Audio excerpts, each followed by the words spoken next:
an immense and formidable global superpower under the calculated leadership of a supposedly brilliant and masterly geostrategist, has steadily and quite confidently descended through a series of failures all the way down to the pathetic and disorganized level of a common garbage dump.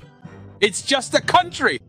I have no fucking idea. Dude's breaking down the door over there. Right around the corner. They're standing with an X. Hey, are you guys all right? Bros. For Spartak! We've talked a lot about the occupiers' military disaster and the collapse of the economy. Now let's take a look at how all this has affected the lives of ordinary Russians who, as we know, aren't interested in politics. We're people too. We want at least some kind of comfort. You see, I sit down carefully. First, I pour the urine into the sink at this point. Then I slowly put in a new disposable trash bag. And then I proceed to go number 2 right in there. While the Kremlin proudly boasts about the pointless Oreshnik strike on Lviv, the authorities in Belgorod region are urging residents to flee their own homes wherever their eyes may lead them. Because there is no electricity, no water, no heat. You just need to understand that in the event of a difficult emergency situation, when there is no heat or electricity, you need to know the sequence of your actions. If possible, we take the children to relatives, to places where there is heat and electricity. Scenes like these make the very foundations crumble, like old plaster in a Khrushchevka apartment. According to Putin, Russia attacked Ukraine supposedly to protect Russia. In the end, these great conquerors are offering this to their citizens. Run! Run, damn it, run! People in Belgorod no longer find it funny to watch on TV how Ukrainians are freezing in winter. Something feels off. That's not how they imagined the special military operation back in 2022, when they were happily sending their tanks off to Ukraine. It will boil, we'll pour it out. At least we'll have some warm water. Yeah, the snow is clean smooth. No roof falls. It's safe if smoke misses you. Touch the steam. Belgorod survives like this. We had a real, almost total blackout. That is, the whole city and part of the region were really plunged into darkness. There's no electricity, no water, basically nothing at all. They still haven't restored it, and it's unclear what will happen next. Instead of somehow helping the residents of Belgorod, the Kremlin started an information campaign against them. First of all, the governor said that residents should solve their everyday problems themselves. There are no funds for this in the treasury. You have to buy what you need for yourself. But yesterday's events showed that an extremely difficult period has already begun. And the protection of one's own home, of course, is now mostly in the hands of the residents themselves. The sheriff doesn't care about the problems of the locals. And the official propaganda even declared that ensuring the livelihood of Russian citizens is not its concern at all. Because there are things more important than freezing residents of Belgorod. And in general, it's their own fault for living in a border region. The country now has more important tasks than the everyday inconveniences of certain regions. If you live in a border zone, you should be ready to provide for yourself and not expect the state to bring everything to you on a silver platter. Belgorod itself is largely to blame. The residents scattered, didn't defend themselves, abandoned their homes, and then suddenly remembered about the authorities. That's it, the show's over, the electricity is gone. The same fate awaits Bryansk, Kursk, Voronezh, and Rostov. The Kremlin elders aren't concerned about the fate of the common folk.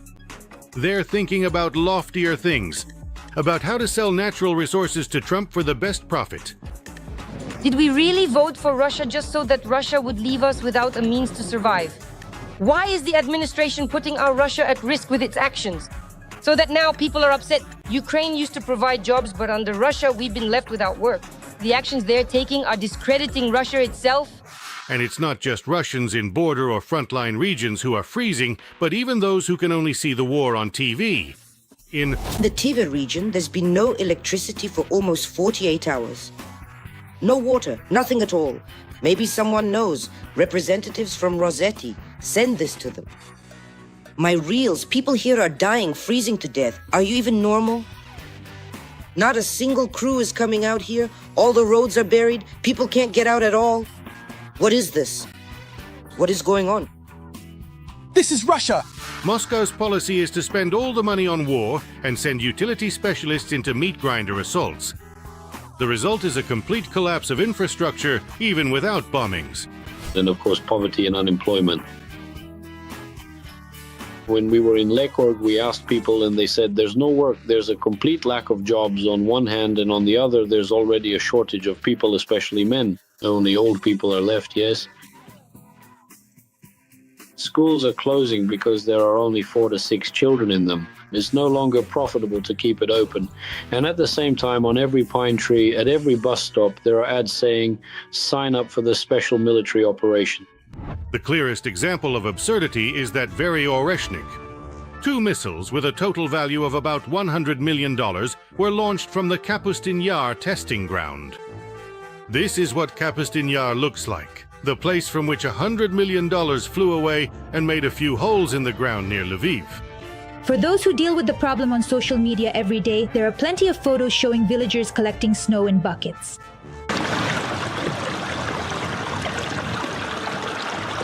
Jokingly, this spot in the village of Kapustin Yar is called the Little Stream. Here, as comical as it may sound, there is plenty of water, and it washes away the already ruined roads. In the northern part of the region, the snow has just melted and puddles have formed in the potholes. In bad weather, you can't drive up to the houses. The village of Kapustin Yar is one of the largest in the Akhtubinsk district. There are about 80 streets and lanes here. The roads are 100% worn out. Funds had already been allocated from the Astrakhan region's budget, but they were simply wasted. That's Russia in a nutshell. They spend thousands of times more on killing and destroying their neighbors than on ensuring the lives of their own citizens. That's why Russia is a country of bums who, no matter what, are proud of their dump. We're actually happy. We're glad that we live in Russia. We definitely wouldn't want to live anywhere else. We like everything here. We really do like everything. We're happy, we're proud. And for many, many years, we've been fighting to get gas. Our only problems are sewage and gas. That's it. That's the only thing. That's what I'd like to call about, but I don't know how. That's the only thing. But generally... Fine. The gas is in yet.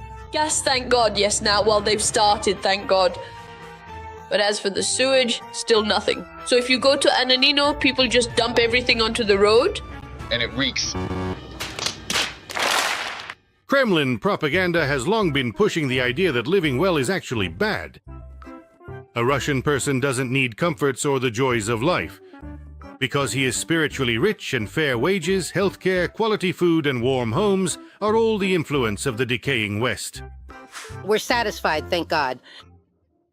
I use it and I think it's fine because I know how it is in the villages. There people drink much worse water. There is all kinds yellow, rusty. People somehow purify it, boil it. I'm satisfied with everything. Our dear Putin, we pray to God for him so that he can come to an agreement with all of them. With the bourgeois, with the capitalists. Russians have literally been taught to suffer, and now they see it as something normal. If you have a piece of bread, you shouldn't even dream of anything more. The main thing is for Putin to show them all who's boss, to really put them in their place, and to punish the Ukrainians for whatever it is they need to be punished for. And I live just fine without teeth and without sausage because I don't know any other life. He, damn it, lifted Russia up from its knees. What's your income? Here we go again. I don't have any. Of course, not everyone. For now, Russians can put up with their new impoverished reality. Many had gotten used to restaurants, trips to Turkey, and trendy Western brands during the fat oil and gas years of the 2010s. And when Moscow unleashed war against Ukraine, they stayed silent because they thought nothing would change. Now they are living in quiet horror. Can someone please tell me, seriously, how on earth are you actually supposed to survive and live on this tiny amount of fucking money? On these pathetic little pennies they pay you at every single job these days? How are you supposed to live on that? It's just... I honestly don't understand it at all. What are those greedy bastards even hoping for? Do they really think that if they just raise the prices, then people will suddenly start having babies in droves? No, that is not right. They must expect them by the absolute truckload. Russia has fought itself into complete impoverishment of its population.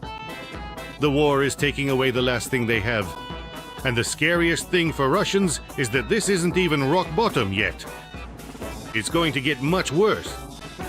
Putin apparently is ready to keep fighting for years, and he doesn't care that the Russian state can no longer even fulfill its most basic functions. Like, for example, clearing snow from the roads or repairing the heating. This isn't the 19th or 18th century, this is the 21st century. One of the cities in Siberia. These videos show Novosibirsk, the third largest city in Russia and the scientific capital of the country. A metal garage, a wooden shed, a peeling house, another peeling house. What kind of space programs can we even talk about when people here are literally living in shacks like these? Putin doesn't care about Russians. He'll keep spitting out hazelnuts while hundreds of thousands of Russians spit out their teeth onto the shelf. Soon the time will come when the state, instead of helping the population, will start taking away the last of their money to fund the army. I am the wife of a serviceman of the 87th Rifle Regiment, and I have a question. Do soldiers get paid for injuries or not? My husband was wounded while performing his duties. He sought medical help. All the necessary documents are in order, but the payments he is entitled to still haven't been made. Russians need to either overthrow the regime or resign themselves to poverty and ruin. No one will help them, because the Kremlin doesn't even have money for its own mercenaries.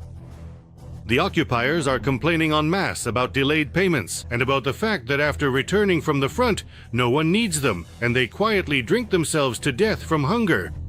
At the moment, I have to turn to you for help again directly, since I have no money.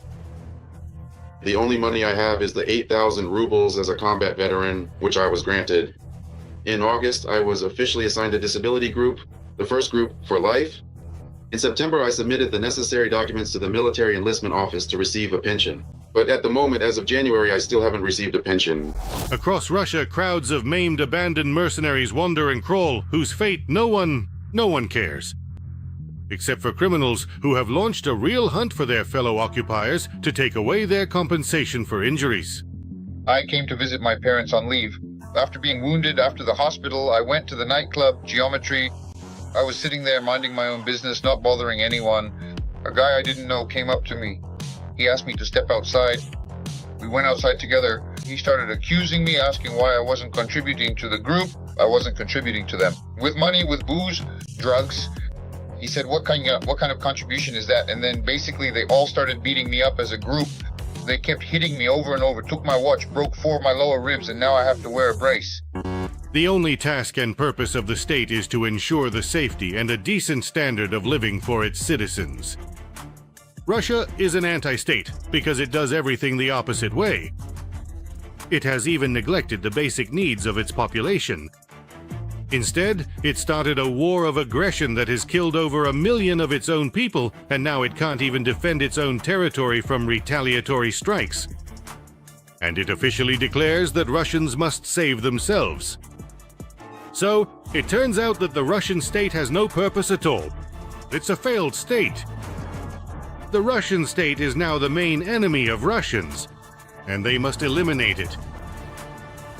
So when Putin dies, he'll be laid in an exquisite Italian coffin, wearing an expensive suit from a French couturier with a gold Swiss watch.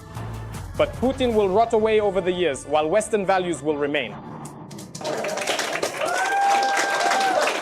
I want to remind you that this video is created for entertainment purposes and contains elements of satire and irony.